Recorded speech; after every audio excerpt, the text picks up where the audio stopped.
Coach, you just want your thoughts on the performance today.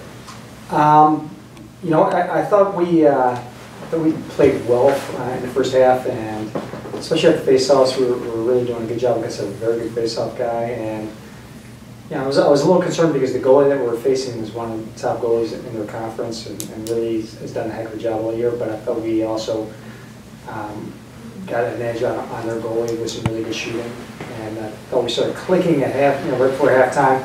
And you know, as it's going to, again, as these games progress, every team is a good team. So they came back and gave us a second half game that was definitely shows their character and shows their toughness as a program. But I'm really happy with the way we consistently, again, won ground balls. Offensively, I thought we did a really good job of making that extra pass and getting those good shots on again, a tough keeper. You talked about that, but it seemed like every time they couldn't cut the lead under 3. It's, you know, your offense really seemed to come through in clutch moments today. Right. I feel like you know, with our offense, you know, if you take one thing away, somebody else is going to step up. So I don't know. I really feel confident with our offense in regards to them, again, sharing the ball, and if one guy can't do it, another guy can do it. And yeah, we were lucky to kind of maintain that lead, and that, you know, was definitely you know, a key to our victory. Corey got shaken up there. Is he okay? Yeah, he's fine. He's tough. Because people were asking me online, saying, you know, he's fine. He gets beat up all the time. Brendan, the way you guys, was that the way you wanted to start the first half, really come out strong? Which is something you didn't do right away in the Keene game. Yeah, you know, definitely. I think our defense came out hot today, holding the offense to only 1 goal, so that definitely made it easy on our offense. And eventually we started clicking a little more than we wanted to. And, you know, we're at our best stuff, and we're moving the ball, drawing slides, and just sharing the ball. George, seemed like you didn't have a lot of work on Wednesday. Today you had more, and it seemed like every time they got close, you came up with a big save. When they're making the press the way they are, trying to get back in the game, what's your mindset? What's going through your mind at that point? Yeah, I mean, they came back in the second half a little bit. We had a little bump in the road. But like you said earlier, every time they scored, our offense answered. So that definitely helped a lot.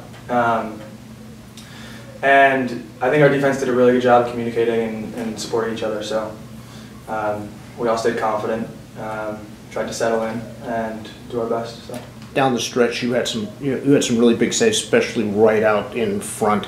In a game that's getting closer, what are you thinking about there? And you know, are you just reacting? I think it's like every other game. I mean, I do my best when I stay big. So just staying confident, trying to get my body in front of it, getting it out so we can get some transition. Yeah. In key situations, your defense stepped up really big and kept guys from getting good looks. Just talk about that a little bit. Yeah. I mean, we feed off our offense, and they had a really good day today. So when we get scored on, we try to settle in. We try to take a deep breath, and our offense answered. And I think coming up with key stops is big, and we always try to push transition. We always try to, once we get a stop, we always try to push that and run our stuff on offense. So I think we had a good game today.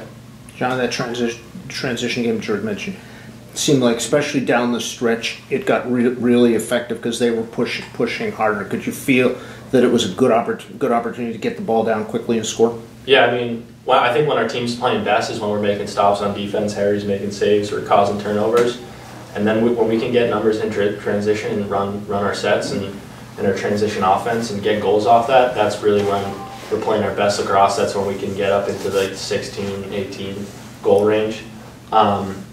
So yeah, when we're clicking in transition, I think that's when our team's playing best. Let's go left to right.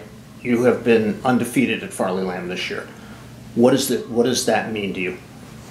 I mean, I think we come out hot when we're at home. I think when we're in the locker room before games, there's an energy, and you can feel that. And then if we don't come out hot, we recoup and we talk during halftime, and in halftime we come out pretty strong. So. Yeah, I mean, I think after the game, one of our senior captains pulled us aside and he said, "Hey guys, this could have been our last game at home this year. I just really wanted to thank you for playing hard, protecting our house, because obviously it's not easy running the table. Who knows if we get another home game, but just to come out and play, some of our best lacrosse at home is just very important to us and our team." Yeah, like Harry and Johnny said, there's nothing better than playing at home, protecting your home base, and I think having the home crowd is a huge advantage, obviously, and just having your own locker room and things like that. So you always want to play your best at home, and I think we've definitely done that this year. Coach, was that a big goal for your team to go undefeated at home? Going undefeated is not one of our goals. We have 4 goals. Our number 1 goal is to win World 3, and we want to win the Thompson Trophy. Then we want to win our conference, and we'd like to win the national championship. So, is it nice to be undefeated? No question. And being at home is a distinct advantage. But we're more than willing to go on the road, and we'd like the challenge of being on the road.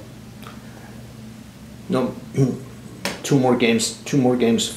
Is it easy yet to wrap your arms around the fact that you guys are 2 games away from Philadelphia? We don't think like that. We're staying in the present right now, and just focusing on resting up this weekend and getting ready for Monday's practice.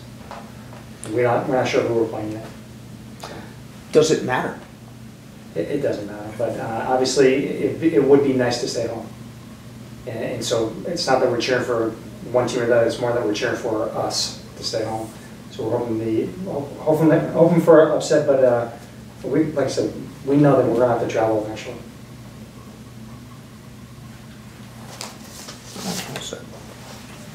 Good.